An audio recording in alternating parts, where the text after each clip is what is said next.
যখন জুমার দিন আসে, এই জুমার দিনে যদি কোনো ব্যক্তি সকাল সকাল গোসল করে, আর্লি মর্নিং গোসল করার পরে তার উত্তম পোশাকটা পরিধান করে, আর গোসলটা করে ফরজ গোসলের মতো, আতর সুগন্ধি খুশবু তার সামর্থ্য অনুযায়ী ব্যবহার করে, এরপরে পায়ে হেঁটে হেঁটে মসজিদে আসে, বাহনে চড়ে নয়, পায়ে হেঁটে হেঁটে। যদি আপনি অনেক দূরে থাকেন সেটা আলাদা কথা।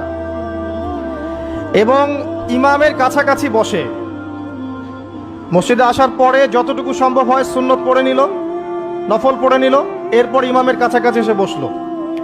ইমামের খুতবা শ্রবণ করে মনোযোগের সাথে। খুতবা শ্রবণ করার সময় কাউকে কষ্ট দেয় না।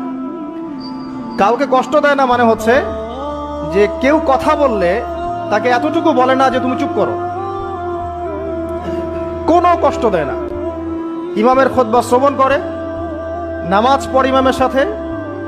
এই ব্যক্তির আমল নামায় নবী সাল্লাল্লাহু আলাইহি ওয়াসাল্লাম বলছেন যে প্রত্যেক পদক্ষেপের বিনিময়ে 1 বছরের নফল নামাজ আর 1 বছরের নফল রোজার নেকি লেখা হয়।